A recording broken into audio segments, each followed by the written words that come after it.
അപ്പൊ ഈ ഒരു മൊമെന്റിൽ രേണു ചേച്ചി ഇവിടെ ഉണ്ടായിരുന്നെങ്കിൽ എന്ന് തോന്നുന്നുണ്ടോ? ഞാൻ ആളെ ഇല്ലാതെ ഫസ്റ്റ് ഇന്റർവ്യൂ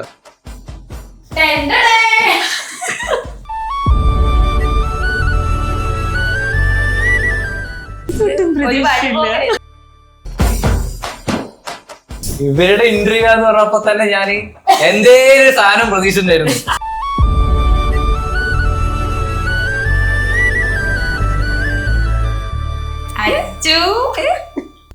അതാരാ അത്? ഫിലിം കണ്ട് വീഡിയോയിലും കാണാറുണ്ട്, ചേച്ചിന്റെ വീട്ടിലേക്ക് പോയപ്പോഴും കണ്ടു. ദയ പറഞ്ഞ ഒരു കമന്റ്, ആ കമന്റ് വെച്ചിട്ട് നിങ്ങളെയും കമ്പയർ ചെയ്യുന്നുണ്ട്. വീട്ടിലെ ബിരിയാണി വെച്ചിട്ട് ഭാര്യയുടെ ലൈസൻസ് ഉണ്ടല്ലോ, ഇപ്പൊ ഭർത്താവിന് എന്ത് വേണമെങ്കിലും കാണിച്ചു കൂട്ടാം. ഇപ്പൊ ഇങ്ങനെ ഓപ്പൺ ആയിട്ട് പറയാൻ എന്റെ കൂടെ കിടന്നാലും ഞാൻ സമ്മതിക്കും, കാരണം ഭർത്താവ് പൈസ കൊണ്ടുവരുമല്ലോ. രേണു ചേച്ചി എന്റെ സംസാരിക്കുന്ന സമയത്ത് എന്റെ കയ്യിൽ ഇങ്ങനെ ജസ്റ്റ് ഇങ്ങനെ ഇവിടെ സംസാരിക്കുന്നുണ്ട്, എന്റെ ചേർന്ന് സംസാരിക്കുന്നുണ്ട്. അപ്പോ അവള് കണ്ടില്ലേ അവനെ ഒട്ടി നിൽക്കുന്നത്, അവള് കണ്ടില്ലേ ജസ്റ്റ് ഇങ്ങനെ ചേർന്ന് നിൽക്കുന്നത്. അവന്റെ ഭാര്യയ്ക്കൊന്നും കുഴപ്പമില്ല, അതുകൊണ്ടാണ് ഇങ്ങനെയൊക്കെ. ഭാര്യക്ക് പൈസ മതി, പൈസ മതി, അങ്ങനെ അവൾക്ക് പൈസ മാത്രം മതി, പൈസക്ക് വേണ്ടിയാണ് പറഞ്ഞു വിടുന്നേന്ന്. പൈസ മതി എന്നാ പറയുന്നത്. ആൽബത്തില് വരുന്നേക്കാട്ട് മുമ്പേ എന്തായിട്ട് സമ്മതിക്കാൻ തുടങ്ങിയത്. എന്തൊക്കെയാ പറയണേന്ന് അറിയൂ. പറഞ്ഞിട്ട് കാര്യമില്ല, അത് ആൾക്കാർ ഞാൻ പറഞ്ഞ ചിന്താലവര് വരെ പറയുന്നുണ്ട്. രേണു ചേച്ചി എന്ന് പറഞ്ഞാൽ നമുക്ക് ഭയങ്കര ഇഷ്ടം, കാരണം നമുക്ക് ആ ചേച്ചി നമ്മളടുത്ത് അത്രയ്ക്ക് ബോണ്ടിങ് ആണ്. കുട്ടി കുറച്ച് ഉമ്മ കൂടുതൽ കൊടുത്തതിന് ആ ചേച്ചി കുട്ടീനെ വളച്ചെടുക്കാണ്, അച്ഛനെ കിട്ടാൻ വേണ്ടിട്ട് കുട്ടീനെ വളച്ചെടുക്കാണ്. അങ്ങനെയൊക്കെയാണ് ആൾക്കാർ ഓരോന്ന് പറയുന്നത്. പിന്നെ ആ ചേച്ചി എന്റെ ഒപ്പം ചേർന്ന് നിൽക്കുന്നത് ഒരു ബെഡ്റൂമിന്റെ സൈഡിൽ പോയിട്ടോ അല്ലെങ്കിൽ വല്ല കുറ്റിക്കാടിന്റെ സൈഡിൽ പോയിട്ടോ അല്ല. അത്രയും മീഡിയാസ് ഉള്ള സമയത്താണ് എന്റെ ഒപ്പം ചേർന്ന് നിൽക്കുന്നത്. അത് ഞങ്ങൾക്ക് അങ്ങോട്ട് രണ്ടുപേർക്കും അങ്ങോട്ടും ഇങ്ങോട്ടും കംഫർട്ട് ഉള്ളതുകൊണ്ടും ആ ചേച്ചി എന്റെ അടുത്ത് നിൽക്കുന്ന സമയത്ത് എനിക്കൊരിക്കലും ആ ചേച്ചി എന്നെ മോശമായിട്ട് ഇങ്ങനെ പിടിക്കുന്ന പോലെയോ അല്ലെങ്കിൽ എന്റെ ചേർന്ന് നിൽക്കുന്ന പോലെ എനിക്കിതുവരെ തോന്നിയിട്ടില്ല. എന്റെ അടുത്ത് അത്രയും ചേർന്ന് നിൽക്കണം. അതിനും കൂടി പറയുന്ന പലതരത്തിലുള്ള എന്താ പറയുക, ഞാൻ രേണുസുതി എന്നുള്ള ആ ഒരു ചേച്ചി ഉള്ളത് കൊണ്ട് പല വീഡിയോസിനും എനിക്ക് റീച്ച് വന്നിട്ടുണ്ട്. ഇല്ല എന്ന് ഒരിക്കലും ഞാൻ പറയില്ല. ചേച്ചിനെ വെച്ചിട്ട് ഒരുപാട് റീച്ച് വരുന്നുണ്ട്, പല മീഡിയാസും എത്ര റീച്ച് വരുന്നുണ്ട്. കാരണം അവർക്ക് കിട്ടുന്നതിന്റെ ഒരു 10% പൈസ കൊടുത്തു കഴിഞ്ഞാൽ ചേച്ചിന്റെ എല്ലാ പ്രശ്നം ഏകദേശം തീരും. അത്ര മാത്രം റീച്ച് ചെയ്യുന്നത്. ആ ചേച്ചി മേടിക്കുന്ന ഓരോ വർക്കിന്റെ പൈസ 5000 രൂപ 4000 രൂപയ്ക്ക് അത്ര എമൗണ്ട്. ഞാൻ നിങ്ങൾക്ക് തലക്കല്ല മെന്റലുണ്ട് ചേച്ചി, നിങ്ങൾക്ക് വാങ്ങിക്കോളെ. ഞാൻ പലതവണ ചേച്ചിട്ട് ചോദിച്ചിട്ടുണ്ട്. ആ ചേച്ചി പറഞ്ഞ എടാ കുഴപ്പമില്ല, വർക്കുള്ളത് കിട്ടട്ടെ. പക്ഷെ അതിലാണ് ചേച്ചിന്റെ വിജയം. ഇത്രയും ഓടുന്നില്ലേ, നമ്മളെ കൊണ്ട് സാധിക്കും. ഒരു പെൺകുട്ടിനെ കൊണ്ട് സാധിക്കത്തില്ല, ഒരു ആണിനെ കൊണ്ട് ഇത്ര ഓടാൻ സാധിക്കുന്നില്ല. അത് അങ്ങനെയാണ്. പറയുന്ന ആൾക്കാർക്ക് പല ചേച്ചിനെ അറിയുന്നില്ല. പിന്നെ ചേച്ചി ചിലപ്പോ ചില ആൾക്കാർക്ക് ആ ചേച്ചി സംസാരിക്കുന്ന സംസാര രീതി ശൈലി ചില ആൾക്കാർക്ക് പിടിച്ചൊന്നും വരത്തില്ല, ഇഷ്ടപ്പെടത്തില്ല. അങ്ങനെ. രേണു ചേച്ചി അത്യാവശ്യം വൈറലായി നിൽക്കുന്ന സമയത്താണ് പ്രതീക്ഷയായിട്ട് ആൽബം ചെയ്യുന്നത്. അപ്പം രേണു ചേച്ചിയുടെ കൂടെ ആണ് എന്ന് കേട്ടപ്പോ അമ്മുവിന്റെ പ്രതികരണം എന്തായിരുന്നു? എനിക്ക് പ്രത്യേകിച്ച് ഇതിനെ പറ്റിയിട്ടൊന്നും അറിയത്തില്ല. അപ്പൊ ഏട്ടൻ എന്താണോ ഓക്കെ പറയുന്നത് അത് തന്നെയാണ് ഞാനും പറയുക. കാരണം ഒന്നും കാണാണ്ട് ഏട്ടൻ ഓക്കെ പറയത്തില്ല. എന്തുകൊണ്ടാണ് രേണുസുവിന്റെ ഒപ്പം അഭിനയിക്കുന്നത്? അങ്ങനെയില്ലേ, നാണോ ഇല്ലേ നിങ്ങൾക്ക്? നാട്ടുമ്പുറാണ് ഏറ്റവും കൂടുതൽ ദുഷിപ്പ് പറഞ്ഞോണ്ടിരിക്കുക, കുറ്റം പറഞ്ഞോണ്ടിരിക്കുക. പല ആൾക്കാരും പല രീതിക്കും പറയുന്ന ആൾക്കാരുണ്ട്. ചിലത് നല്ലത് പറയും, ചിലത് നല്ലത് പറയും. അപ്പൊ നമ്മള് നാട്ടുകാരുടെ വാക്ക് നമ്മൾ നോക്കാൻ പോയാൽ ഒന്നും നടക്കത്തില്ല. ഏത് കാര്യം ഇതല്ല, ഏത് കാര്യം ഇപ്പൊ എല്ലാത്തിനും രണ്ടു വശം നിൽക്കുന്ന ആൾക്കാരുണ്ടാവും. എന്റെ അച്ഛൻ സപ്പോർട്ട് ചെയ്യുന്നുണ്ടോ, എന്റെ അമ്മ സപ്പോർട്ട് ചെയ്യണ്ടോ, അല്ലെ എന്റെ ഭാര്യ സപ്പോർട്ട് ചെയ്യണ്ടോ, ഇത് മാത്രം നോക്കിയാൽ പോരെ. ഞാൻ ഫസ്റ്റ് പ്രയോറിറ്റി കൊടുക്കുന്നത് ഫാമിലിക്കാണ്. എന്റെ വീട്ടിലുള്ള ആൾക്കാർ എന്താ പറയുന്നത്, അവര് സപ്പോർട്ടാണ്. അപ്പോൾ ആ സപ്പോർട്ട് ഉണ്ടെന്നുണ്ടെങ്കിൽ ബാക്കിയുള്ളവർ നെഗറ്റീവ് പറഞ്ഞാലും പോസിറ്റീവ് പറഞ്ഞാലും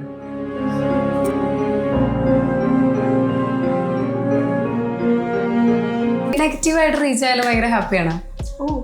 എയറിലാണെങ്കിലും നമ്മള് അതിന്റെ കണ്ടിട്ട് എയറിലായാലും നമ്മളത് കമന്റ്സ്, ഞാൻ പറഞ്ഞു കമന്റ്സിലേക്ക് ഇങ്ങനെ കൂടുതൽ ശ്രദ്ധിക്കാതെ നമ്മൾ നമ്മുടെ കാര്യം നോക്കി ഫോക്കസ് ചെയ്തിട്ട് നമ്മൾ പോയിക്കൊണ്ടിരിക്കുന്നു. പിന്നെ നേരത്തെ പറഞ്ഞ പോലെ എയറിലായിട്ട് നിങ്ങളുടെ പേഴ്സണൽ കമന്റ് ബോക്സിൽ വരുന്ന കുറച്ച് കമന്റ്സ് ഉണ്ട്. ചേച്ചിയാണോ? ആ കമന്റ്സ് എന്നെ തളർത്തുന്നുണ്ട്.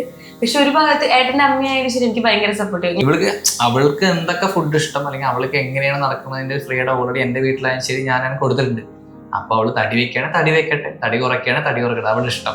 അമ്മൂന് ഇത്ര വണ്ണമുള്ളത് കൊണ്ടാണ് രേണു ചേച്ചിയുടെ കൂടെ ഇങ്ങനെ അമ്മൂനെ രേണു ചേച്ചി പരിചയപ്പെട്ട് ഓൾമോസ്റ്റ് 3 മാസം 3 മാസം ആയിട്ടുള്ളൂ. ഞങ്ങളെ കല്യാണം കഴിഞ്ഞിട്ട് ഓൾമോസ്റ്റ് 7 വർഷമായി. അപ്പൊ ഞങ്ങൾക്ക് അറിയാം, ഇഷ്ടപ്പെട്ട് സ്നേഹിച്ച കല്യാണം കഴിച്ച ആൾ തന്നെയാണ്. അപ്പൊ ആള് വണ്ണം വെച്ചാലും വണ്ണം വെച്ചില്ലെങ്കിലും ആളെങ്ങനെയായാലും നമുക്ക് ആളെന്നെയാണ്. നിങ്ങൾ ലവ് മാരേജ് ആയിരുന്നു, എന്തോ ഒരു ടിക്ടോക്ക് സ്റ്റോറിയും കാര്യങ്ങളും ഒക്കെ ഉണ്ട് നിങ്ങളുടെ ബാക്കിലെന്ന്. ഞങ്ങൾക്ക് ഒരു ടിക്ടോക്ക് ഗ്രൂപ്പ് ഒക്കെ ഉണ്ടായിരുന്നു. ആ ടൈമിൽ ഞങ്ങൾ അത്യാവശ്യം ടിക്ടോക്കിൽ ഭയങ്കര പുള്ളിക്കാരൻ ആ സമയത്ത് ടിക്ടോക്ക് സ്റ്റാർ ആയിരുന്നു കേട്ടോ. മുടിയൊക്കെ കളർ അടിച്ച് ഇത്തിരി ഹെയർ ഒക്കെ വളർത്തിയിട്ട് ഉള്ള ഒരാളായിരുന്നു. അണ്ണാപ്പി ലുക്കായിരുന്നു. ഭയങ്കര ക്യൂട്ടായിരുന്നു. ഇതൊക്കെ ട്രോമോ നീ എന്താ പറയുന്നത്? പറ്റിയില്ല ഞാൻ പറയാം. പുള്ളിക്കാരൻ ഭയങ്കര ക്യൂട്ടൊക്കെ ആയിരുന്നു ആ ടൈമില്. ഞങ്ങൾ മീറ്റ് ചെയ്തതിന് പിറ്റേ ദിവസം അതെന്താന്ന് വെച്ച് കഴിഞ്ഞാൽ പുള്ളിക്കാരൻ ഭയങ്കര ഫേമസ് ആണല്ലോ. അപ്പൊ നമുക്ക് ടിക്ടോക്കിന്റെ ഒരു മീറ്റപ്പ് ഉണ്ടായിരുന്നു. ഞങ്ങള് ഒരുമിച്ച് നടക്കുന്നത് ആരോ വീഡിയോ എടുത്തിട്ട് ടിക്ടോക്കിലിട്ട് പിന്നെ എല്ലാരും കൂടിയിട്ട് നമ്മൾ അങ്ങോട്ട് സംസാരിച്ച് ശരിയാക്കി പിന്നെ കല്യാണം കഴിഞ്ഞപ്പോ 2 വീട്ടുകാരും ഹാപ്പി ആയിട്ടിരിക്കും, സന്തോഷത്തോടെ പോകുന്നുണ്ട്. ഇംഗ്ലീഷ് കഫേ വഴി ലോകത്തെവിടെ നിന്നും ഒരു പേഴ്സണൽ ട്രെയിനറുടെ സഹായത്തോടെ വാട്സാപ്പ് വഴി നിങ്ങൾക്ക് ഇംഗ്ലീഷ് പഠിക്കാം. കൂടുതൽ വിവരങ്ങൾക്ക് താഴെയുള്ള ലിങ്കിൽ ക്ലിക്ക് ചെയ്ത് മെസ്സേജ് ചെയ്യും. English cafe, we present you the perfect English. WhatsApp now 9633888575. അപ്പൊ ഇന്ന് നമ്മളുള്ളത് പാലക്കാടാണ്. നമ്മുടെ കൂടെ ഉള്ളവരെ കുറിച്ച് അങ്ങനെ ഒത്തിരി ഇൻട്രൊഡക്ഷന്റെ ആവശ്യമൊന്നുമില്ല. Ammu and Pratheesh, welcome to mainstream one. First തന്നെ ഞാനൊരു കാര്യം ചോദിക്കട്ടെ, ശരിക്കും അമ്മുവിന്റെ പേരെന്താണ്? നിവിത. ഇപ്പൊ നിങ്ങളോട് ഭയങ്കരമായിട്ട് വിശേഷം ചോദിക്കുക അതിന്റെ ആവശ്യമില്ല, നിങ്ങൾ തന്നെയാണ് ഇപ്പൊ നടന്നുകൊണ്ടിരിക്കുന്ന ഏറ്റവും വലിയ വിശേഷം എന്ന് പറയുന്നത്. ആ വിശേഷത്തോടൊക്കെ നിങ്ങൾ എങ്ങനെയാണ് പ്രതികരിക്കുന്നത്? എന്താണ്, സന്തോഷമുണ്ട്. ഭയങ്കര ഇപ്പൊ എയറിലാണ്, നല്ല രീതിക്ക് എയറിൽ പോകുന്നുണ്ട്. എന്നാൽ കൂടി എയറിലാണെങ്കിലും നമ്മള് അതിന്റെ കണ്ടിട്ട് എയറിലായാലും നമ്മളൊരു കമന്റ്സ്, ഞാൻ പറഞ്ഞു കമന്റ്സിലേക്ക് ഇങ്ങനെ കൂടുതൽ ശ്രദ്ധിക്കാതെ നമ്മൾ നമ്മുടെ കാര്യം നോക്കി ഫോക്കസ് ചെയ്തിട്ട് നമ്മൾ പോയിക്കൊണ്ടിരിക്കുന്നു. അതാണ് ഏറ്റവും വലിയത്. 2 തരത്തില് വൈറലാവാൻ പറ്റും. ഒന്ന് എയർലായി വൈറലാവുക, പിന്നെ ശരിക്കും അങ്ങോട്ട് വൈറലാവുക. നിങ്ങൾ ശരിക്കും ഈ 2 രീതിയിലും വൈറലായി. 2 രീതിയായിട്ടുണ്ട്. മുമ്പ് നമ്മുടെ ടിക്ടോക്കുള്ള സമയത്തൊക്കെ ഓൾമോസ്റ്റ് ഒരു 1 മില്യൺ സംതിങ് ഫോളോവേഴ്സ് ഉണ്ടായിരുന്നു. അത് കഴിഞ്ഞ് പിന്നെ നമ്മൾ യൂട്യൂബ് ചാനൽ തുടങ്ങി. ചാനലിൽ അത്യാവശ്യം നല്ല രീതിക്ക് നമ്മുടെ വ്യൂവേഴ്സ് ഒക്കെ ഉണ്ടായിരുന്നു. ഒരു 3 ലക്ഷത്തിന്റെ മുകളിൽ സബ്സ്ക്രൈബേഴ്സ് ഒക്കെ ഉണ്ട് നമ്മുടെ ചാനൽ, പാലക്കാടൻ ഫാമിലി നമ്മുടെ ചാനലിൽ.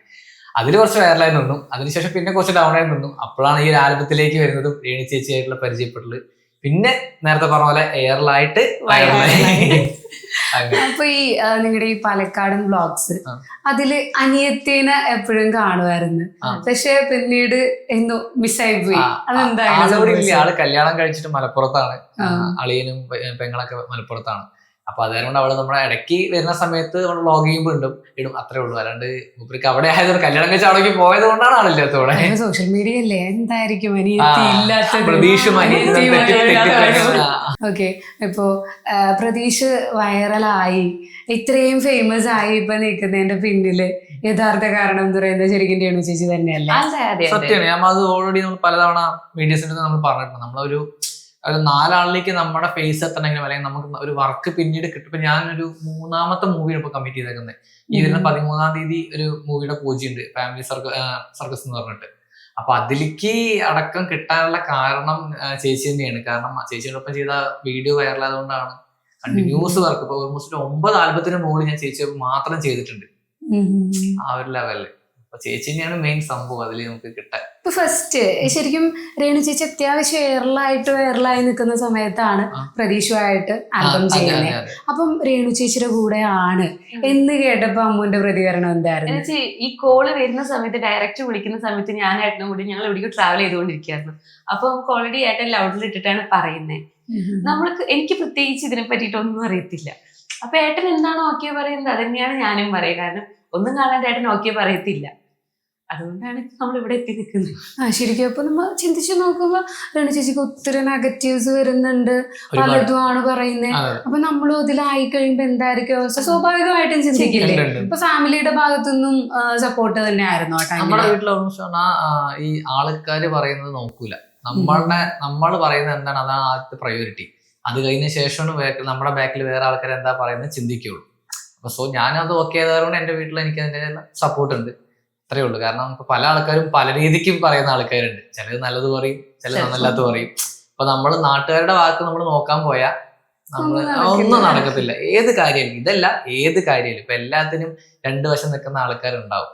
രേണു ചേച്ചിനെ നെഗറ്റീവ് പറയുന്ന ആൾക്കാരുണ്ട്, ചേച്ചിന് പോസിറ്റീവ് പറയുന്നത്. ഞാൻ തന്നെ പലതവണ ചേച്ചി ഷൂട്ടിങ് ലോങ് ട്രാവലൊക്കെ ചെയ്യുന്ന സമയത്ത് ഒരാൾക്കാർ വന്നിട്ട് ചേച്ചിട്ട് സംസാരിക്കണം, ഞാൻ അടക്കം ഞെട്ടും. കാരണം കമന്റ് ബോക്സിൽ മൊത്തം തെറിയും, നേരിട്ട് കാണുമ്പോൾ കെട്ടിപ്പിടിക്കണതും, മോളെ നീ ഇനിയും മുന്നോട്ട് പോകണം, നീ ഇനി നന്നായിട്ട് ജീവിക്കണം, അങ്ങനെ പറഞ്ഞ ഒരുപാട് പേര് ഞാൻ കണ്ടു. പക്ഷെ ഈ കമന്റ് ചെയ്യുന്ന ആൾക്കാർക്ക് ജസ്റ്റ് ചില ആൾക്കാർ പറഞ്ഞാൽ ഈ കമന്റ് എന്ന് പറഞ്ഞാൽ ഒരു ഐഡിയിൽ തന്നെ ഒറ്റ കോപ്പി പേസ്റ്റ് ആണ്. ചേച്ചിക്ക് തെറി കമന്റ് അതായിരിക്കും, അതേ കമന്റിലേക്ക് എന്റെ കമന്റ് ബോക്സ് വേറെ വന്നിട്ടുണ്ടാവും. അപ്പൊ അങ്ങനെ കുറെ വ്യത്യാസമുണ്ട്. കാരണം ചേച്ചിനെ സ്നേഹിക്കുന്ന ആൾക്കാർ എന്റെ ഓർമ്മ ഒരുപാട് ആൾക്കാരുണ്ട്. ഇപ്പൊ എന്റെ അടുത്താണെങ്കിൽ ശരി, ഇനി ഉയരങ്ങളിൽ എത്തട്ടെ ഒരുപാട് പേര് മെസ്സേജ് അയക്കുന്നുണ്ട്. പക്ഷെ എനിക്കിപ്പോ തോന്നുന്നു രേണു ചേച്ചിയുടെ കാര്യം എടുത്ത് നോക്കുകയാണെങ്കിൽ ഫസ്റ്റത്തെ അത്രയും ഒരു നെഗറ്റീവ് ഇപ്പൊ ഇല്ല, ഭയങ്കരമായിട്ട് കുറഞ്ഞു വരുന്നുണ്ട്. ആളെ ഇഷ്ടപ്പെട്ടു തുടങ്ങുന്നുണ്ട്, ഭയങ്കര മാറ്റം. ഇഷ്ടപ്പെടുന്ന ആളെ മനസ്സിലാക്കാൻ തുടങ്ങി ജനങ്ങൾ. ഇഷ്ടപ്പെടുന്നതിനെക്കാട്ടും കൂടുതൽ ആളുടെ മനസ്സിലാക്കി ഇഷ്ടപ്പെടാൻ തുടങ്ങി. അതാണ്. ആദ്യം ആളെ മനസ്സിലാകാണ്ടായിരുന്ന ആളിനെ കുറിച്ച് നെഗറ്റീവ് പറഞ്ഞിട്ടുണ്ടായിരുന്നു. അപ്പൊ ആളെ മനസ്സിലാക്കി ഇഷ്ടപ്പെടാൻ തുടങ്ങിയപ്പോ കുറെയൊക്കെ നെഗറ്റീവ് കുറഞ്ഞ പോലെ പോസിറ്റീവിലേക്ക് വന്നുകൊണ്ടിരിക്കുന്നു. ശരിക്കും ഇതിന്റെ പിന്നിൽ ഈ നെഗറ്റീവ് പറയുന്നവർ തന്നെയല്ലേ ഒരു കണക്കിന് ഇതിനെല്ലാം നമ്മളൊന്ന് ഫേമസ് ആവാൻ വേണ്ടി വളവിട്ട് തരുന്നത്? അത് സംഭവം എന്ന് പറഞ്ഞാൽ ഇപ്പോ നമ്മളൊരു ജസ്റ്റ് ഒരു വീഡിയോ ചെയ്തു, അതിപ്പോ ഭയങ്കര നെഗറ്റീവ് വന്നു. അല്ലെങ്കിൽ അങ്ങനെ 10 വീഡിയോ നമ്മൾ ചെയ്തു, അത് നെഗറ്റീവ് വന്നു. 11ാമത്തെ വീഡിയോ നമ്മൾ നല്ലൊരു വീഡിയോ ചെയ്ത് കഴിഞ്ഞാൽ ഈ നെഗറ്റീവ് പറയുന്ന ആൾക്കാരൊക്കെ അത് പോസിറ്റീവിലേക്ക് വരും. മനസ്സിലാണ്. അപ്പൊ നമ്മള് കഷ്ടപ്പെട്ട് ഫസ്റ്റേ നമ്മള് പോസിറ്റീവ് വീഡിയോ ചെയ്തുകൊണ്ടേ ഇരുന്ന് കഴിഞ്ഞാൽ എല്ലാവരും ഇങ്ങനെ സ്കിപ്പ്. അപ്പൊ നെഗറ്റീവ് എന്ന് ഒരാൾ പോസിറ്റീവ് വരുമ്പോൾ അതിനെ സപ്പോർട്ട് ചെയ്യാൻ ഒരുപാട് ആൾക്കാരുണ്ട്. സ്പ്രെഡ് ആവുന്നത് നെഗറ്റീവ് ആണെന്ന് ഉറപ്പാണ്, സത്യമുള്ള കാര്യമാണ്. ഏറ്റവും കൂടുതൽ നമ്മൾ ചില ആൾക്കാർ പറയും, പണ്ടത്തെ ആൾക്കാരെ പറയും, അവൻ ജീവിച്ചിരിക്കുന്ന സമയത്ത് അവനെ കുറിച്ച് ഒന്നും നല്ലത് പറഞ്ഞില്ല, അവൻ മരിച്ചു കഴിഞ്ഞാൽ എന്ത് നല്ല ആളായിരുന്നു.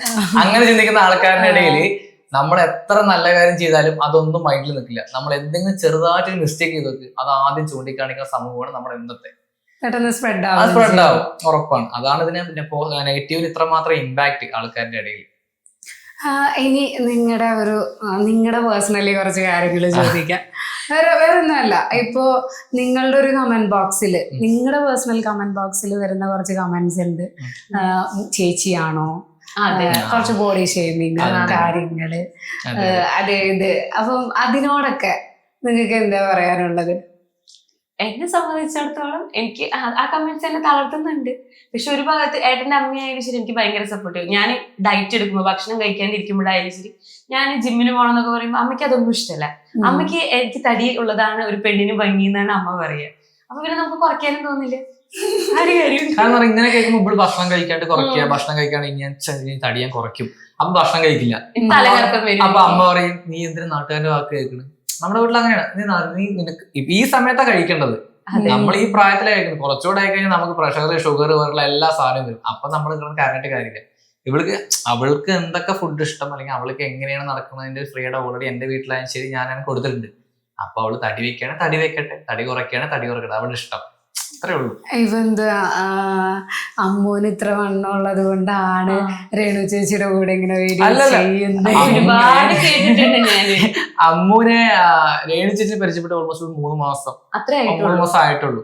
ഞങ്ങളെ കല്യാണം കഴിഞ്ഞിട്ട് ഓൾമോസ്റ്റ് 7 വർഷമായി. അപ്പൊ ഞങ്ങൾക്ക് അറിയാം. അപ്പൊ ഇഷ്ടപ്പെട്ട് സ്നേഹിച്ച കല്യാണം കഴിച്ച ആളെന്നെയാണ്. അപ്പൊ ആള് വണ്ണം വെച്ചാലും വണ്ണം വെച്ചില്ലെങ്കിലും ആളെങ്ങനെയായാലും നമുക്ക് ആളെന്നെയാണ്. ദയ പറഞ്ഞ ഒരു കമന്റ്, ആ കമന്റ് വെച്ചിട്ട് നിങ്ങളെയും കമ്പയർ ചെയ്യുന്നുണ്ട്. വീട്ടിലെ ബിരിയാണി വെച്ചിട്ട് പോയി. അല്ല, ഞാൻ അതിന് മറുപടി വന്നാ പല ആൾക്കാരും ഇപ്പൊ ഞാൻ ഈ സമയത്ത് ഞാൻ പറഞ്ഞു, ഓരോ ആൾക്കാർ രേണു ചേച്ചി എന്റെ സംസാരിക്കുന്ന സമയത്ത് എന്റെ കയ്യിൽ ഇങ്ങനെ ജസ്റ്റ് ഇങ്ങനെ പിടിച്ച് സംസാരിക്കുന്നുണ്ട്, എന്റെ ചേർന്ന് സംസാരിക്കുന്നുണ്ട്. അപ്പോ അവള് കണ്ടില്ലേ അവനെ ഒട്ടി നിൽക്കുന്നത്, അവള് കണ്ടില്ലേ ജസ്റ്റ് ഇങ്ങനെ ചേർന്ന് നിൽക്കുന്നത്, അവന്റെ ഭാര്യയ്ക്കൊന്നും കുഴപ്പമില്ല, അതുകൊണ്ടാണ് ഇങ്ങനെയൊക്കെ പൈസ മതി അങ്ങനെയൊക്കെ വരുന്നുണ്ട്. അപ്പോ സംഭവം എന്ന് പറഞ്ഞു കഴിഞ്ഞാൽ ഈ ഇപ്പൊ നമ്മൾ തന്നെ ഒരു എക്സാമ്പിൾ പറയാം. ഇപ്പൊ നമ്മൾ സ്ഥലത്തേക്ക് പോകുകയാണ്, അല്ലെങ്കിൽ നമ്മളൊരു സ്ഥലത്ത് നിൽക്കുകയാണ്, നമ്മുടെ ഒരാള് മോശമായിട്ട് നമ്മളെ ടച്ച് ചെയ്യുകയാണെങ്കിലും മോശം രീതിക്ക് നമ്മൾ നിൽക്കുകയാണെങ്കിൽ നമുക്ക് മനസ്സിലാക്കാൻ പറ്റും. ശരി തന്നെ. ആ ചേച്ചി എന്റെ അടുത്ത് നിൽക്കുന്ന സമയത്ത് എനിക്കൊരിക്കലും ആ ചേച്ചി എന്നെ മോശമായിട്ട് ഇങ്ങനെ പിടിക്കുന്ന പോലെയോ അല്ലെങ്കിൽ എന്റെ ചേർന്ന് നിൽക്കുന്ന പോലെ എനിക്കിതുവരെ തോന്നിയിട്ടില്ല. ആ ചേച്ചിക്ക് ആ ചേച്ചിന്റെ അടുത്ത് നിൽക്കുന്ന സമയത്ത് ആ ചേച്ചിന്റെ അടുത്ത് ഞാൻ ചേർന്ന് നിൽക്കുകയാണെന്നുണ്ടെങ്കിൽ ആ ചേച്ചിക്കും അതേ ഒരു എന്താ ഞാൻ മോശമായിട്ടാണ് ചെയ്യണത്, അല്ലെങ്കിൽ ഞാൻ ചേർന്ന് നിൽക്കുന്നത് ആ ചേച്ചി കംഫർട്ടബിൾ അല്ലാത്ത രീതിക്ക് ആ ചേച്ചിക്കും തോന്നിയിട്ടില്ല. പിന്നെ ആ ചേച്ചി എന്റെ ഒപ്പം ചേർന്ന് നിൽക്കുന്നത് ഒരു ബെഡ്റൂമിന്റെ സൈഡിൽ പോയിട്ടോ അല്ലെങ്കിൽ വല്ല കുറ്റിക്കാടിന്റെ സൈഡിൽ പോയിട്ടോ അല്ല. അത്രയും മീഡിയാസ് ഉള്ള സമയത്താണ് എന്റെ പോയി ചേർന്ന് നിൽക്കുന്നത്. അത് ഞങ്ങൾക്ക് അങ്ങോട്ട് രണ്ടുപേർക്കും അങ്ങോട്ടും ഇങ്ങോട്ടും കംഫർട്ട് ഉള്ളതുകൊണ്ടും ഒരു ചേച്ചി ഒരു അനിയനോട് നിൽക്കുന്നത്, അല്ലെങ്കിൽ എനിക്കൊരു ചേച്ചിനെ പോലെയാണ്. ആ ചേച്ചിക്ക് ഒരു അനിയനെ പോലെ കൊണ്ടാണ് എന്റെ അത്രയും ചേർന്ന് നിൽക്കുന്നത്. അതിനും കൂടി പറയുന്ന പലതരത്തിലുള്ള എന്താ പറയുക, ഞാൻ പറഞ്ഞാൽ ചിലപ്പോൾ കൂടും ആ ലെവലുള്ള ആൾക്കാരുണ്ട്. കാരണം ഞാൻ ശരിക്കും ഇന്നത്തെ ഇന്റർവ്യൂവിൽ ഇത് ഫസ്റ്റ് ഇത് പറയണം പറഞ്ഞിട്ട് സ്റ്റാർട്ട് ചെയ്തതാണ്. അത്രയും തരം താന്ന് ചിന്തിക്കുന്ന കുറെ ആൾക്കാർ. അത് ഇങ്ങനെയൊക്കെ പറയല്ലേ, ഒരാണിനും പെണ്ണിനും അധികകാലം ഇങ്ങനെ നല്ലൊരു രീതിയിൽ പോകാൻ പറ്റില്ല, എവിടെയെങ്കിലും വെച്ച് പാളിപ്പോവും, അത് പാളിപ്പോയ ആൾക്കാർ പറയുന്ന കാര്യമായിരിക്കും. അത് പാളിപ്പോയ ആൾക്കാരും ചിന്തയായിരിക്കും. എനിക്കത് നല്ലൊരു ചേച്ചി, കാരണം ആ ചേച്ചിക്ക് എനിക്ക് 29 വയസ്സ് 30 വയസ്സാണ്, ആ ചേച്ചിക്ക് 33 34 വയസ്സ് ഉണ്ട്. അപ്പൊ എനിക്കൊരു ചേച്ചിയായിട്ട് എനിക്ക് ഇപ്പോഴും ആ ചേച്ചിനെ കാണാം. അല്ലെങ്കിൽ എനിക്കൊരു മോശമായ എനിക്കിതുവരെ വന്നിട്ടില്ല, ആ ചേച്ചിക്ക് ഇതുവരെ അങ്ങനെ വന്നിട്ടില്ല. പക്ഷെ കാണുന്ന ആൾക്കാരുടെ കണ്ണില് ഭയങ്കര വൃത്തിയായിട്ട് ഒരുപാട് ഞാൻ കണ്ടിട്ടുണ്ട്. ചിലതിനൊക്കെ പറ്റില്ല ഞാൻ ബ്ലോക്ക് ചെയ്തിരുന്നു. ഞാൻ അങ്ങനെ ബ്ലോക്ക് ചെയ്തിട്ടില്ല, പക്ഷെ ചിലതൊക്കെ വന്നു കഴിഞ്ഞാൽ അപ്പൊ ബ്ലോക്ക് ചെയ്തിരുന്നു. എനിക്ക് പേഴ്സണൽ ആയിട്ട് മെസ്സേജസ് വരുന്നുണ്ട്. ഭർത്താവിനെ സൂക്ഷിച്ചു, എന്താ ഭാര്യയുടെ ലൈസൻസ് ഉണ്ടല്ലോ, അപ്പൊ ഭർത്താവിന് എന്ത് വേണമെങ്കിലും കാണിച്ചു കൂട്ടാം. ഇപ്പൊ ഇങ്ങനെ ഓപ്പൺ ആയിട്ട് പറയാൻ എന്റെ കൂടെ കിടന്നാലും ഞാൻ സമ്മതിക്കും, കാരണം ഭർത്താവ് പൈസ കൊണ്ടുവരുമല്ലോ. അങ്ങനെയാണ് പറയുന്നേ. എന്താ പൈസ മതി എന്നാ പറയുന്നേ. പൈസ അങ്ങനെ കൊണ്ടുകൊണ്ട് വീട് മൂന്നാമത്തെ നിലയിലെത്തി. ആൽബത്തിൽ വരുന്നേക്കാട്ട് മുമ്പേ എന്റെ ആയിട്ട് സമ്മതിക്കാൻ തുടങ്ങിയതാണ്. പിന്നെ എന്തൊക്കെയാ പറയണേന്ന് അറിയോ, നമുക്ക് പറഞ്ഞിട്ട് കാര്യമില്ല. അത് ആൾക്കാർ ഞാൻ പറഞ്ഞ കുട്ടീനെ വരെ പറയുന്നുണ്ട്, ഞങ്ങളുടെ കുഞ്ഞു കുട്ടീനെ വരെ പറയുന്നുണ്ട്. അന്ന് ഞങ്ങൾ സുധിച്ചേട്ടന്റെ വീട്ടിൽ പോയപ്പോ ഉണ്ണി കുറച്ച് സ്നേഹം, രേണു ചേച്ചി എന്ന് പറഞ്ഞാൽ നമുക്ക് ഭയങ്കര ഇഷ്ടം. കാരണം നമുക്ക് ആ ചേച്ചി നമ്മളടുത്ത് അത്രയ്ക്ക് ബോണ്ടിങ് ആണ്. കുട്ടി കുറച്ച് ഉമ്മ കൂടുതൽ കൊടുത്തതിന് ആ ചേച്ചി കുട്ടീനെ വളച്ചെടുക്കാണ്, അച്ഛന് കിട്ടാൻ വേണ്ടിട്ട് കുട്ടീനെ വളച്ചെടുക്കാണ്. അങ്ങനെയൊക്കെയാണ് ആൾക്കാർ ഓരോന്ന് പറയുന്നത്. അങ്ങനെയാണ് നമ്മുടെ സമൂഹം. എല്ലാവരും ഇല്ല കേട്ടോ, നല്ലതായിട്ട് നമ്മളെ മനസ്സിലാക്കി സ്നേഹിക്കുന്ന ആൾക്കാർ, ബോണ്ട് മനസ്സിലാവുന്ന ആൾക്കാരും ഉണ്ട് കേട്ടോ. അത് കണ്ടറിഞ്ഞൂടെ ചേട്ടൻ അനിയത്തിയുടെയും ബോണ്ടാണെന്ന്. അവർക്ക് അത്രയ്ക്ക് ഒരു കെയർ കിട്ടുന്നതുകൊണ്ടാണ്. പുറത്തു പോയി ആരുടെ അടുത്തും കിട്ടാത്തൊരു കെയർ സ്വന്തം അനിയന്റെ അടുത്ത് നിന്ന് കിട്ടുമ്പോ നമുക്കതൊരു ഫീൽ ആണല്ലോ. അതൊക്കെയാണ് ഓരോരുത്തർ പറയുന്നത്. പിന്നെ അതുപോലെ തന്നെ ഇപ്പൊ ഈ ഒരു കാര്യങ്ങൾ ചെയ്തുകൊണ്ടിരിക്കുന്ന ഇതെന്ന് പറയുന്നത്, ഇപ്പൊ ഈ വീഡിയോ എടുക്കുന്നത് നമുക്ക് പോലും ഇതൊരു കണ്ടന്റ് ആണ്. ഈ കണ്ടന്റ് കരുതിക്കൂട്ടി ഉണ്ടാക്കാൻ വേണ്ടിയിട്ടാണെന്ന് പറയുന്നവരുണ്ട്. നിങ്ങൾ ശരിക്കും അങ്ങനെ കരുതിക്കൂട്ടി ഉണ്ടാക്കാൻ? നമ്മളിപ്പോ ഒരു ഷൂട്ട് ലൊക്കേഷനിൽ പോയി കഴിഞ്ഞാൽ ഓൾമോസ്റ്റ് സോഷ്യൽ മീഡിയാസ് ഓൾറെഡി വരും. കാരണം രേണു സുധി എന്ന് പറഞ്ഞ വ്യക്തിനെ ഓൾമോസ്റ്റ് ഇപ്പൊ ആളുടെ പ്രസൻസ് ഉണ്ടായ ഓട്ടോമാറ്റിക് ഇപ്പൊ ഏതിനും വ്യൂ വരുന്ന സമയമാണ്. അപ്പൊ രേണു സുധി എന്നുള്ള ആള് അവിടെ പോണ സമയത്ത് ഓട്ടോമാറ്റിക്കലായിട്ട് അവിടെ മീഡിയക്കാർ എത്തും. അല്ലെങ്കിൽ അതിന്റെ ആൽബത്തിന്റെ ആൾക്കാർ തന്നെ രേണു സുധി അല്ലെങ്കിൽ പ്രതീക്ഷ അഭിനയിക്കുന്നുണ്ട്, നിങ്ങൾ ഇന്ന പോലെ വരണം എന്ന് പറയും. കാരണം അവരുടെ പ്രൊമോഷന്റെ ഭാഗമായിട്ട് ഇപ്പൊ ഒരു സിനിമ ഇറങ്ങാൻ കൂടി പ്രൊമോഷൻ ആണല്ലോ, ആ ഒരു ലെവല് വരും. അപ്പോൾ അവര് വന്നു കഴിഞ്ഞ് കഴിഞ്ഞാൽ ഇവർ ചോദിക്കും, ഈ ചേച്ചിന്റെ പാസ്റ്റിനെ കുറിച്ച് ചോദിക്കും, ഈ ചേച്ചിന്റെ പ്രൊജക്ടിനെ കുറിച്ച് ചോദിക്കും. ഞാനുണ്ടെന്നുണ്ടെങ്കിൽ പ്രതീക്ഷ ഇങ്ങനെ ഇപ്പൊ ചേച്ചി ചോദിച്ച പോലെ എന്താണ് ഇങ്ങനെ കമന്റ്സ് ഒക്കെ വരുന്നുണ്ടല്ലോ, നിങ്ങൾ എങ്ങനെയാണ് പ്രതികരിക്കുന്നത്. അപ്പൊ നമ്മള് പറയുമ്പോ ചിലപ്പോ ചേച്ചി ഏത് മൂഡിലാന്ന് പറയാൻ പറ്റില്ല. ചേച്ചി ഇപ്പൊ കൊണസ്റ്റ് ക്വസ്റ്റ്യൻ ഒക്കെ ചോദിക്കണ്ടാവുക. ഞാൻ തന്നെ പലതവണ ചെറിയൊരു ഷോർട്സ് ആയിരിക്കും, പക്ഷെ അത് നമ്മള് വിചാരിക്കും ശരിക്കും ഇപ്പൊ പുറമേ ഫുൾ എക്സ്പ്ലനേഷൻ ഉണ്ടാവില്ല. ഒരു ക്വസ്റ്റ്യൻ ചോദിച്ചിട്ട് ആ ഒരു 10-20 സെക്കൻഡ് മാത്രം ഇട്ടിട്ട് അത് കൊണ്ടിട്ട് അതിന്റെ ക്യാപ്ഷൻ രേണു സുധി കണ്ടില്ലേ പറഞ്ഞത്, രേണു ചേച്ചി ഫുൾ പറഞ്ഞത് എന്താ. അപ്പൊ ആൾക്കാർ നോക്കും, പകുതി വരെ ഉള്ളൂ. അപ്പൊ എന്താ അടിയിൽ കമന്റ് പിന്നെ തെറിയായി. ഇതാണ് സംഭവം. ഒരുപാട് അങ്ങനെ കണ്ടിട്ടുണ്ട്. ഞാൻ ആദ്യം കുറെ കാണുമ്പോ അതെന്താ ഇങ്ങനെ പറയും, പിന്നെ ശീലമായി, പിന്നെ പറഞ്ഞോട്ടെ എന്നായി. അത് നമുക്ക് ഇപ്പൊ നമ്മൾ ഇന്റർവ്യൂ എടുക്കുന്നത് നിങ്ങളോട് മുൻകൂട്ടി പറഞ്ഞിട്ടാണ്. അപ്പൊ ഇതൊന്നും അല്ലാതെ ഇപ്പൊ ഡയറക്റ്റ് നിങ്ങൾ എവിടെയെങ്കിലും നിൽക്കുന്ന സമയത്ത് ചുമ്മാ കയറി വന്ന് ഈ അനങ്ങുന്നതും നടക്കുന്നതും ഇങ്ങനെയൊക്കെ എടുക്കുന്നതിനോട് നിങ്ങൾക്ക് യോജിക്കാൻ പറ്റുന്നുണ്ടോ? അതെന്ന് പറഞ്ഞു കഴിഞ്ഞാൽ അത് നമ്മളിപ്പോ ഒരാളത് നോന്ന് പറഞ്ഞ ഇപ്പൊ അവര് എല്ലാ ആൾക്കാരും ഞാൻ പറയുന്നില്ല, ചില ആൾക്കാർ വീഡിയോ എടുക്കുന്ന രീതി വ്യത്യാസം ഉണ്ടാവും. ചില ആൾക്കാർ പറയും പിഷു ഇങ്ങനെ മോളിന്ന് വീഡിയോ എടുത്തിട്ടൊക്കെ കുറെ സംഭവമുണ്ട്. ഡ്രസ്സിങ്ങിന്റെ ഗേൾസിനുള്ള ബോയ്സിന്റെ അല്ല. പിന്നെന്ന് പറഞ്ഞു കഴിഞ്ഞാൽ ചില ആൾക്കാര് നമ്മളെ ചില നേരങ്ങളിൽ ഇഷ്യൂ ഉണ്ട്. കാരണം ഫുഡ് കഴിക്കുന്ന സമയത്ത് അല്ലെങ്കിൽ ആ സമയത്ത് ഭക്ഷണം കഴിക്കുമ്പോഴേക്കും ചിലവർ അടുത്ത് വന്നിട്ട് വീഡിയോ എടുക്കലും അങ്ങനെ ആ സമയത്ത് കുറച്ച് നമുക്ക് കഴിക്കാനുള്ള ഒരു ഇതുണ്ടാവും. അല്ലാതെ സമയത്ത് നമുക്ക് വലിയ അങ്ങനെ തോന്നിയിട്ടില്ല ഇതുവരെയായിട്ട്. നമുക്ക് ആൾക്കാരെ കുറ്റം കുറച്ചില് കുറച്ചാൽ അതെ അതെ അതെ അതെ. അപ്പൊ അത് പറഞ്ഞാൽ സത്യം പറഞ്ഞ നേതൃത്വത്തില്ല അത്ര മാത്രം കമന്റ് വരും. ഞാൻ നോക്കണെങ്കിൽ ഒരു 1000 കമന്റ് 900 കമന്റ് നീ അങ്ങനെ അല്ലടാ അങ്ങനെ വരുന്നത്. ഇനി നെക്സ്റ്റ് എന്ന് പറയുന്നത് ഒട്ടുമിക്കവർക്കും അറിയാം നിങ്ങൾ ലവ് മാരേജ് ആയിരുന്നു, എന്തോ ഒരു ടിക്ടോക്ക് സ്റ്റോറിയും കാര്യങ്ങളും ഒക്കെ ഉണ്ട് നിങ്ങളുടെ ബാക്കിൽ എന്നുള്ളത്. പറ എങ്ങനെയായിരുന്നു അതിന്റെ ഒരു സ്റ്റാർട്ടിങ് കാര്യങ്ങളും ഇത്ര നേരം പ്രതീക്ഷ അല്ലേ പറഞ്ഞതിന്? അതായത് ഒരു 7 years ബാക്ക് ആണ്. കല്യാണം കഴിഞ്ഞ 7 years 8 years ബാക്ക് പറയേണ്ടി വരും. ഞങ്ങൾക്ക് ഒരു ടിക്ടോക്ക് ഗ്രൂപ്പ് ഒക്കെ ഉണ്ടായിരുന്നു. ആ ടൈമിൽ ഞങ്ങൾ അത്യാവശ്യം ടിക്ടോക്കിൽ ഭയങ്കര, പുള്ളിക്കാരൻ ആ സമയത്ത് ടിക്ടോക്ക് സ്റ്റാർ ആയിരുന്നു കേട്ടോ, ഭയങ്കര ഫാൻ ഗേൾ ഉള്ള ആളായിരുന്നു ആ ടൈമില്. ഈ ലുക്കൊന്നല്ല, മുടിയൊക്കെ കളർ അടിച്ച് ഇത്തിരി ഹെയർ ഒക്കെ വളർത്തിയിട്ട് ഉള്ള ഒരാളായിരുന്നു. അതെങ്ങനെ ചോദിക്കാൻ പറഞ്ഞ കണ്ണാപ്പി ലുക്കായിരുന്നു. ഞാൻ കളർ ചെയ്തായിരുന്നു, കളർ ചെയ്ത് എപ്പോഴും കളർ ചെയ്തിട്ടുണ്ട്. അന്ന് നമ്മുടെ പറ്റി പീക്കോക്ക് കളറില്ലേ, അതായിരുന്നു പുള്ളിക്ക്. ആ ഒരു കളറായിരുന്നു. ഓവർ ആയിട്ടുള്ള മുടിയൊന്നല്ല, നല്ലൊരു ക്യൂട്ട് ബോയ്. ഒരുപാടൊന്നും മുടിയില്ല, ഇതേ മുടിന്റെ കുറച്ച്. അല്ല ഞാനായിട്ട് അങ്ങോട്ട് ചോദിച്ചതാ, അവള് പറയുന്നത് ചിലപ്പോ കണ്ണാപ്പി ലുക്കായിരുന്നു. ക്യൂട്ടായിരുന്നു. ഇതൊക്കെ നീ എന്താ പറയുന്നത്? ഇഷ്ടപ്പെട്ട എന്റെ പ്രേക്ഷകനെ പറ്റിയില്ല ഞാൻ പറയുന്നത്.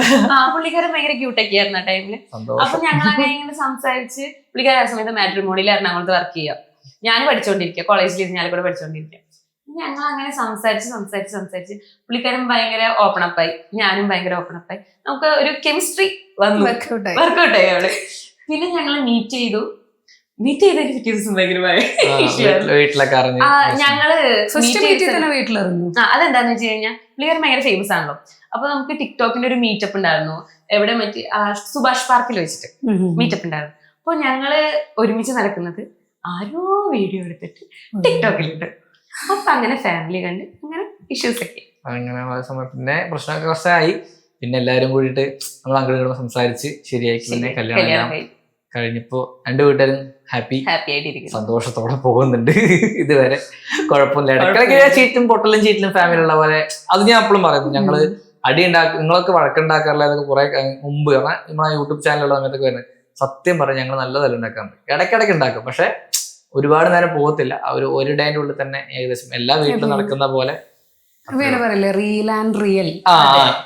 കമന്റ് ഇവര് കണ്ടില്ലേ അടിപൊളി നടക്കണം. പക്ഷെ അതുപോലെ ആയിരിക്കില്ല വീട്ടില് അങ്ങോട്ട് സത്യം പറയാൻ പക്ഷെ ഓൾമോസ്റ്റ് ഞാനിപ്പോ നിങ്ങൾ ഭയങ്കര ബോണ്ടിങ്ങിലാണെന്നൊക്കെ പറയുന്നത് എങ്കിൽ കൂടി ഓൾമോസ്റ്റ് പലരും പറയുന്നതിൽ ശരിയില്ലേ?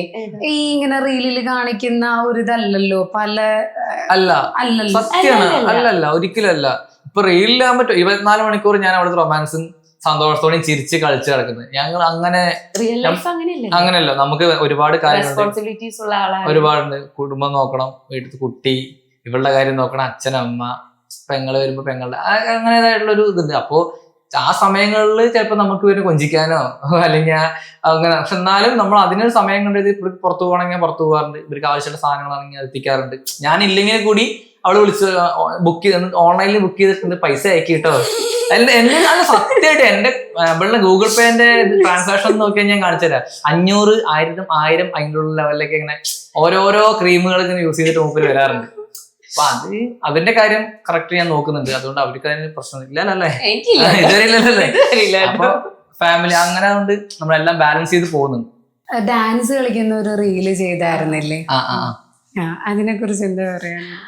ഞാൻ തന്നെയാണ് ഏട്ടന് ഈ വീഡിയോ അയച്ചു കൊടുത്തിട്ട്, ഏട്ടനെ നമുക്കിത് ചെയ്താലോ, കോസ്റ്റ്യൂം ആണെങ്കിലും ഞാൻ തന്നെയാണ്, പ്ലേസ് ആണെങ്കിലും ഞാൻ തന്നെയാണ് ഏട്ടനോട് പറഞ്ഞത്. ചെയ്തപ്പോ കോമഡി ആയിപ്പോയി, അത്രേ ഉള്ളൂ. കോമഡി ആയിപ്പോയി. അത് അങ്ങോട്ട് കയറി അങ്ങോട്ട് പോയാൽ എന്നെ തെറി പറയാനാണ് ആൾക്കാർ വരുന്നത്. പക്ഷെ എന്നാലും അത് നമുക്ക് റീച്ച് കിട്ടി. നെഗറ്റീവായിട്ട് റീച്ച് ആയാലും ഭയങ്കര ഹാപ്പിയാണ്. നമുക്ക് അങ്ങനെ നെഗറ്റീവ് എന്ന് പറഞ്ഞാൽ ഞാൻ ഇപ്പൊ പല നമ്മുടെ സിനിമയിൽ തന്നെ ഒരുപാട് ആക്ടേഴ്സ് ഉണ്ട്. ഇവരുടെ കോസ്റ്റ്യൂം ഡ്രസ്സിംഗ് ഒക്കെ നോക്കിയിട്ട് അതിലൊന്നും തെറി പറയുന്ന ആൾക്കാർ വളരെ കുറവാണ്. അതിലൊക്കെ തെറി പറഞ്ഞവൻ ആ ലെവലാണ്. ഇത് നേരാവണ്ണം ചോദിക്കാൻ പറയാത്ത ആൾക്കാരുടെ കമന്റ് ബോക്സിൽ വന്നിട്ട് എന്റേത് കാര്യമല്ല, ഞാൻ വേറെ പല ആൾക്കാരും ഇപ്പൊ സാധാരണ ഒരു ആൾക്കാരല്ലേ പറഞ്ഞു പന്നെ തെറി പറിക്കുന്ന ഒരുപാട് ആൾക്കാരാണ്.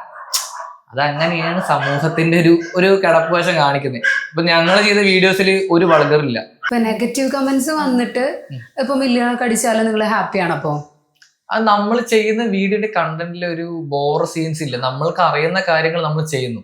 ഇപ്പൊ നമ്മളിപ്പോ അതിൽ ഡാൻസ് കളിക്കുന്നതിൽ ഒരുപാട് ആളുകൾ നിങ്ങളൊക്കെ ഇങ്ങനെയാണോ ഡാൻസ് കളിക്കുക, നമുക്ക് അറിയുന്ന കാര്യമല്ലേ ചെയ്യാൻ പറ്റുള്ളൂ. ഞങ്ങൾക്ക് അങ്ങനെ ഡാൻസ് കളിക്കാൻ അറിയത്തുള്ളൂ. നമ്മളത് ഫണ്ണി ആയിട്ട് ചെയ്യുന്ന ഒരു കാര്യമാണ്. ഇപ്പോ പാടാൻ എല്ലാ ആൾക്കാർക്കും അറിയും, എന്നിട്ട് എല്ലാ ആൾക്കാരും പാടുന്നില്ലേ. പാട്ട് പാടാൻ അറിയുന്ന ആൾക്കാർ, നമ്മൾ ഒരു മൂളിപ്പാട്ട് പാടാത്ത ആൾക്കാരാ. ചേച്ചി ചെയ്തിട്ടില്ലേ? ഏതെങ്കിലും സ്റ്റേജിൽ പോയി പാടിയിട്ടുണ്ടോ? പക്ഷെ പാടിയിട്ടുണ്ടോ? ഡാൻസ് കളിക്കോ? അതെ. എന്തൊക്കെ ആക്ടിവിറ്റീസ് ഉണ്ട്? എന്തൊക്കെ ആക്ടിവിറ്റീസ് ഉണ്ട്? ഞാൻ പാട്ട് പാടും, ഡാൻസ് കളിക്കും, അത്യാവശ്യം സ്പീച്ച്, ഇത്രയുണ്ട് കയ്യില്. അപ്പൊ സ്പോർട്സോ? സ്പോർട്സും ഉണ്ട്. എന്താ സ്പോർട്സ്? ഞാൻ ഫുട്ബോൾ ഇങ്ങനെയാണോ ഞാൻ കൊക്കോയിലുണ്ടായിരുന്നു. കൊക്കോ കളിക്കുന്ന ചെക്കന്മാർ, ഞാൻ കൊക്കോ കളിക്കുന്ന സ്കൂൾ ടൈമില് കൊക്കോ കളിക്കുന്നു. കളിക്കായിരുന്നു. അങ്ങനെ ഇല്ല, സ്കൂൾ ലെവലിൽ മാത്രം, പുറത്തൊന്നും പോയി കളിച്ചിട്ട്. സോഷ്യൽ മീഡിയയിൽ കൊക്കോ വീഡിയോസ് ഒക്കെ പോസ്റ്റ് ചെയ്യുന്നുണ്ടാ? ഇല്ലെന്ന്. അതെന്താ പോസ്റ്റ് ചെയ്യുന്നത്? കൊക്കോ കളിക്കാൻ അറിയുന്ന ആള്, കൊക്കോ കളിക്കാൻ അറിയുന്ന ആളല്ലേ? ശരി, കൊക്കോ കളിക്കാൻ അറിയുന്ന ആളല്ലേ? അല്ലേ? കൊക്കോ കളിക്കാൻ അറിയാം. പാട്ട് പാടാൻ അറിയുന്ന ആള് സോഷ്യൽ മീഡിയയിൽ ഒന്ന് പാട്ട് പാടുന്നുണ്ട്. ആ പാട്ട് പാടിയിട്ടുണ്ട്. ഡാൻസ് കളിക്കാൻ അറിയുന്ന ആള് സോഷ്യൽ മീഡിയയിൽ ഡാൻസ് കളിച്ചിട്ടുണ്ട്. കൊക്കോ കളിക്കുന്ന ആള് എന്തുകൊണ്ട് കൊക്കോ അതിനെ കുറിച്ച്, ഗെയിംസിനെ കുറിച്ച് കളിച്ചിട്ടില്ല, ഒന്നും ചെയ്തിട്ടില്ല? ഇത്രേ ഉള്ളൂ സംഭവം. അല്ല, നമുക്ക് അറിയുന്ന രീതിക്കുള്ള കാര്യങ്ങളാണ് ഞാൻ പറഞ്ഞത്. പിന്നെ ഞങ്ങൾക്കിപ്പോ ജസ്റ്റ് ഇപ്പോ നമുക്ക് ഡാൻസ് കളിക്കാൻ അറിയത്തില്ല, സത്യം പറഞ്ഞാൽ അറിയത്തില്ല. ഞങ്ങൾ കളിക്കാന്നുള്ളത് അത്രേ ഉള്ളൂ. അതിന് ഭയങ്കര പൊങ്കാലി. ജിമ്മിൽ വരെ തുടങ്ങി. അവിടെ ജിമ്മിന് പോകാൻ സ്റ്റാർട്ട് ചെയ്തു. ഒരു ഗുണം സ്വയം തോന്നിയിട്ടാ. ഈ വ്യൂവേഴ്സ് കാരണം കൊണ്ട് എനിക്ക് 700 രൂപ ഇപ്പൊ നഷ്ടമുണ്ട്. ഇവിടുന്ന് ഡയറ്റ് പ്ലാൻ ഉണ്ടാകുന്ന ഞാൻ ഞെട്ടിട്ടുണ്ട്. എന്തൊക്കെ സാധനം എടുത്ത് തിന്നണമെന്ന് പറഞ്ഞിട്ടിരിക്കണമെന്ന് അറിയാം. ആ ഒരു ലെവലില് അതെല്ലാം കാര്യമില്ല, അങ്ങനെ പോകുന്നു. നിങ്ങൾ ഇതുവരെയായിട്ടും അങ്ങനെ റിയാക്ട് ചെയ്തിട്ട് വീഡിയോ ചെയ്തിട്ടുണ്ടോ? ഞങ്ങൾ യൂട്യൂബുള്ള ടൈമിൽ റിയാക്ട് ചെയ്തിട്ടുണ്ട്. പിന്നെ അതിനുശേഷം ഇപ്പൊ ഈ ഏട്ടന്റെ ഇഷ്യൂ വന്ന ടൈമില് 1-2 വീഡിയോസ്, ഞാൻ വ്യക്തിയുടെ പേര് പറയുന്നില്ല, അങ്ങനെയാണ് അത് കേറണ്ട, അതുകൊണ്ട് വ്യക്തിയുടെ പേര് പറയുന്നില്ല. ഞാൻ ഇത്രയും 3 മാസത്തിനുള്ളിൽ ഒരു വീഡിയോ മാത്രമാണ് റിയാക്ട് ചെയ്തിട്ട് ഇട്ടേക്കുന്നത്. അത് ഭയങ്കരമായിട്ട് ഒരുപാട് വർത്താനം പറഞ്ഞപ്പോ നമ്മളൊരു കൺക്ലൂഷൻ കൊടുക്കാൻ വേണ്ടിയിട്ട് നമ്മൾ പറഞ്ഞൊരു വാക്കാം. പക്ഷെ അത് ആളുടെ വിചാരം അത് കിട്ടിയപ്പോ ആളുടെ അക്കൗണ്ട് ഒന്ന് റീച്ച് ആയി. ആള് പിന്നെ അങ്ങോട്ട് ഒരു വീഡിയോക്ക് ഒരു 10 വീഡിയോ ഇറക്കി. ഞാൻ അതിനുശേഷം പിന്നെ ആളുടെ വീഡിയോ കമന്റ് ബോക്സ് നോക്കാനോ വീഡിയോ മൊത്തത്തിൽ കാണാനൊന്നും പോയിട്ടില്ല. നേരെ ഇപ്പോഴും ഇട്ടോണ്ടിരിക്കുന്നുണ്ട്. പക്ഷെ ചില ആൾക്കാരേക്ക് അയച്ചു തരും. ഇപ്പൊ നമ്മള് ഫാമിലി എന്ന് പറയുമ്പോ നിങ്ങളുടെ അച്ഛൻ, അമ്മ, അച്ഛമ്മ, നിങ്ങളും അടങ്ങിയത് മാത്രമല്ലല്ലോ, പുറമേ ഇല്ലേ? അപ്പം ആ ഒരു ബേസിൽ നോക്കുമ്പോ ഇപ്പൊ രേണു ചേച്ചിയുടെ കൂടെ വീഡിയോ ചെയ്യുന്നു, ഇങ്ങനെ പല കമന്റ്സ് വരുന്നു, പല പല പ്രശ്നങ്ങളുണ്ട്. അപ്പൊ ഇതിനോടൊക്കെ ആ ഒരു പുറത്തുനിന്നുള്ള സപ്പോർട്ടാണോ അതോ നിങ്ങക്ക് അങ്ങനെ എന്തെങ്കിലും ബുദ്ധിമുട്ടുണ്ടായിരുന്നു? ഞാൻ എന്റെ കുടുംബം മാത്രം നോക്കിയപ്പോലെ എന്റെ അച്ഛൻ സപ്പോർട്ട് ചെയ്യണ്ടോ, എന്റെ അമ്മ സപ്പോർട്ട് ചെയ്യണ്ടോ, അല്ലെങ്കിൽ എന്റെ ഭാര്യ സപ്പോർട്ട് ചെയ്യണ്ടോ, ഇത് മാത്രം നോക്കിയ പോരെ. അല്ലെങ്കിൽ പുറത്തുള്ള കുടുംബക്കാരോ ഞാൻ തള്ളി പറയുന്നല്ല, ഞാൻ ഫസ്റ്റ് പ്രയോറിറ്റി കൊടുക്കുന്നത് ഫാമിലിക്കാണ്. എന്റെ വീട്ടിലുള്ള ആൾക്കാർ എന്താ പറയുന്നത്, അവര് സപ്പോർട്ടാണ്. അപ്പോൾ ആ സപ്പോർട്ട് ഉണ്ടെന്നുണ്ടെങ്കിൽ ബാക്കിയുള്ളവർ നെഗറ്റീവ് പറഞ്ഞാലും പോസിറ്റീവ് പറഞ്ഞാലും അത്രയല്ലേ ഉള്ളൂ. അത്രയും നിൽക്കുന്നു. പുറത്തേക്ക് ഇറങ്ങി നടക്കുമ്പോൾ നാട്ടുകാരുടെ ഭാഗത്തു നിന്നുള്ള റെസ്പോൺസ് നല്ല സപ്പോർട്ടാണ് എന്റെ നാട്ടുകാർ. സത്യം പറഞ്ഞു. എന്റെ ഇതുവരെയായിട്ട് നീ എന്തുകൊണ്ടാണ് രേണുസുവിന്റെ ഒപ്പം അഭിനയിക്കുന്നത്, അങ്ങനെയില്ലേ, നാണോ ഇല്ലേ നിനക്ക്, അങ്ങനെയുള്ള വർത്താനൊന്നും പറഞ്ഞിട്ടില്ല. എടാ നിന്നെ വീഡിയോസിൽ കണ്ടായിരുന്ന ഫുള്ള് നീയായിരുന്നില്ല, തുറക്കാൻ പറ്റുന്നില്ലടാ, അത് എന്താണ് സംഭവം, ഇങ്ങനെ ചോദിക്കുന്ന ആൾക്കാരുണ്ട്. പിന്നെ നമ്മുടെ നാട്ടിൽ, എന്റെ നാട് പഴമ്പാലക്കോട് എന്ന് പറഞ്ഞ സ്ഥലം. അപ്പൊ നമ്മുടെ നാട്ടിലെ ആൾക്കാർക്ക് ഈ മറ്റുള്ള ഒരു ദുഷിപ്പ് പറയുന്ന പരിപാടി ഇവിടെ കുറവാണ്. പക്ഷെ പല സ്ഥലങ്ങളിൽ നാട്ടുമ്പുറമാണ് ഏറ്റവും കൂടുതൽ ദുഷിപ്പ് പറഞ്ഞോണ്ടിരിക്കുക, കാരണം കുറ്റം പറഞ്ഞോണ്ടിരിക്കുക. ഇവിടെ അങ്ങനെ ഇല്ല, അത്ര വലിയതില്ല. ഇല്ലാന്നല്ല പറഞ്ഞാൽ ഒരുപാട് ഉണ്ട്, ഉണ്ട്. എന്നാൽ കൂടി മറ്റുള്ള തരം താഴ്ത്തുന്ന പോലുള്ള വർത്താനം ഇവിടെ നാട്ടിലുള്ള ആൾക്കാർ പറയുന്നത് കുറവാണ്. ഇപ്പൊ അമ്മുവിന്റെ കൂടെ ഫെയർ ആയിട്ട് അഭിനയിക്കണം എന്ന് തോന്നിയിട്ടുണ്ട്? അമ്മുവിന്റെ ഒപ്പം ഞങ്ങളിപ്പോ അഭിനയിച്ചുകൊണ്ടിരിക്കുന്നുണ്ട്.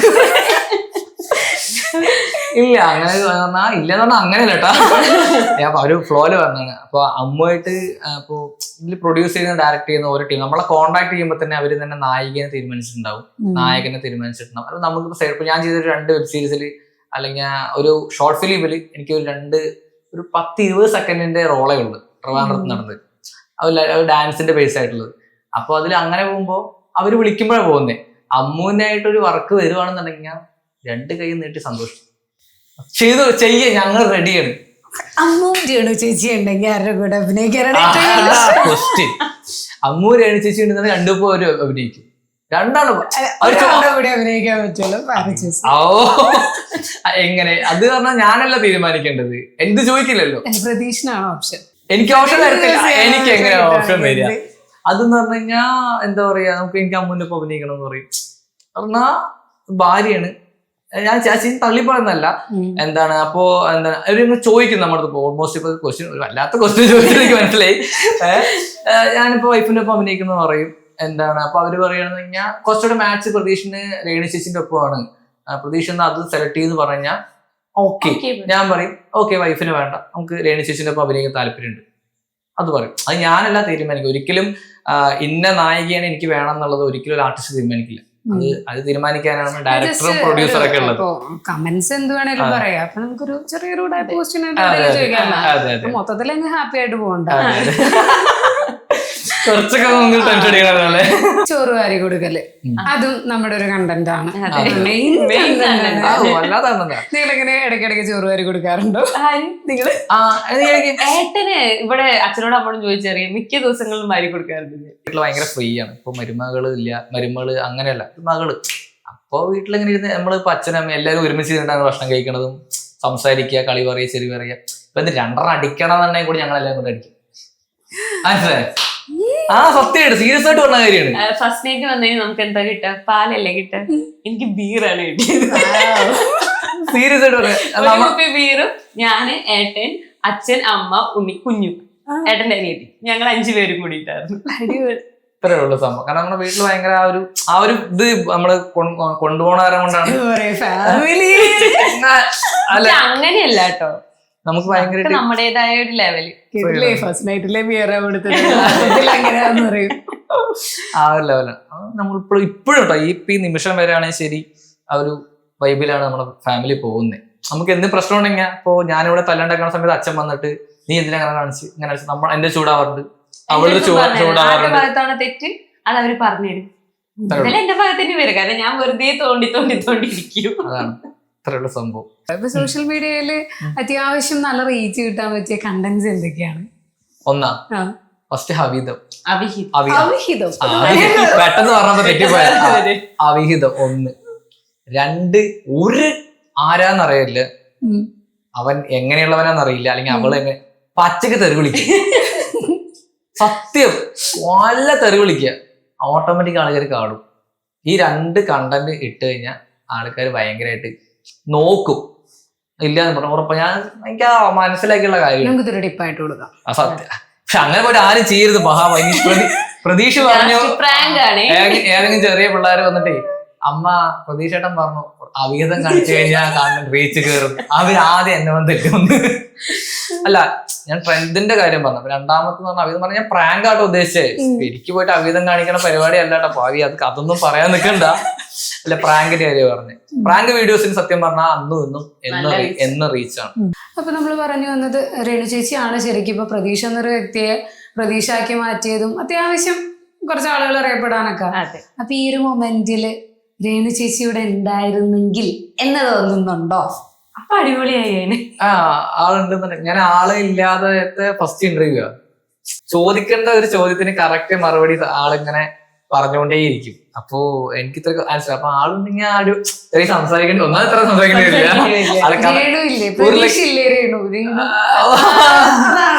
ഇല്ല സന്തോഷമാണ്. എന്റെ ആ ചേച്ചി എത്രമാത്രം നമ്മൾ ഇഷ്ടപ്പെടുന്നത് നമുക്ക് ഒരുപാട് സന്തോഷമുള്ള കാര്യമാണ്. അതേപോലെ തന്നെയാണ് തിരിച്ചുള്ളത്.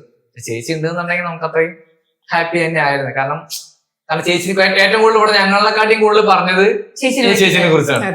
അപ്പൊ ആ ചേച്ചി ഉള്ളത് ഭയങ്കര സന്തോഷം ഉണ്ടെങ്കിൽ. ആദ്യം രേണു ചേച്ചിയുടെ കൂടെ അഭിനയിച്ച ചെക്കനായിരുന്നു, പിന്നെ അത് മാറി പ്രതീക്ഷയായി, പിന്നെ ഇപ്പൊ പ്രതീക്ഷയുടെ ഒറിജിനൽ നെയിമിലോട്ട് വന്നു. ഏറ്റവും കൂടുതൽ ആഗ്രഹം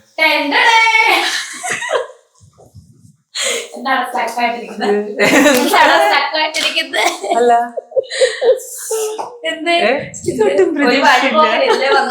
പ്രതീക്ഷിച്ച വീടാണോ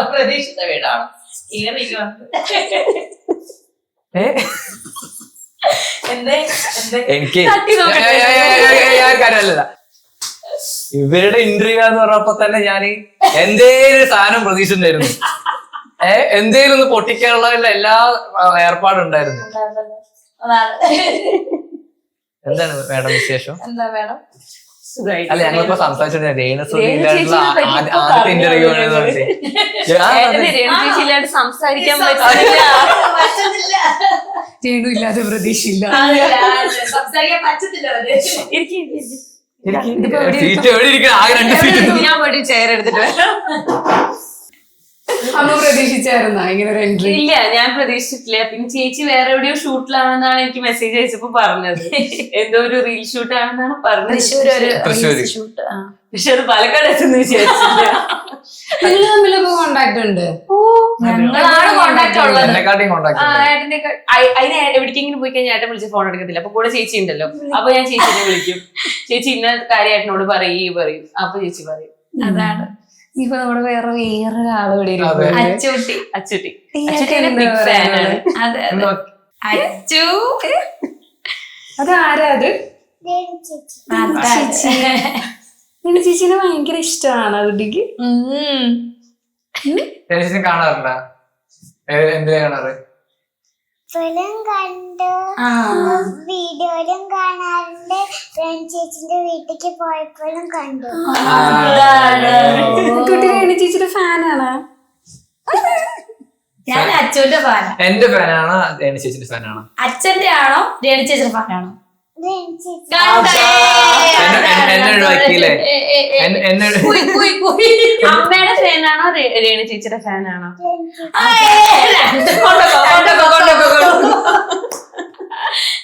ഇന്ന് മുതലേ മഞ്ജുരും എല്ലാത്തിനോടും എനിക്ക് അയക്കട്ടാ. എനിക്ക് വാട്സപ്പിലേക്ക് അയക്കും. അച്ഛന്ന് വരുമ്പോ മഞ്ജു മേടിച്ചിട്ട് വരും കേട്ടോ. എന്ത് ചിക്കൻ പഠിക്കാത്തതാണ്. അച്ഛ എനിക്ക് ചിക്കൻ വേണം. അപ്പൊ ചിക്കൻ ഇല്ല. അപ്പൊ പറയും നാളെ സൺഡേ ആണ്, ഞാൻ അവിടെ വീട്ടിലുണ്ടാകുന്ന ദിവസമാണ്. അച്ഛന്റെ സൺഡേ തിരക്കല്ലേ? രേണു ചേച്ചി ഒപ്പം പോയിട്ടാ. രേണു ചേച്ചി മാറ്റുന്നോളൂ. പോവോ? ഉറപ്പാണോ? മേടിച്ചു തരുമല്ലോ. ഉറപ്പാണോ? അപ്പൊ അതെ പോണ്ട എന്ന് ചൊല്ലി വായോ.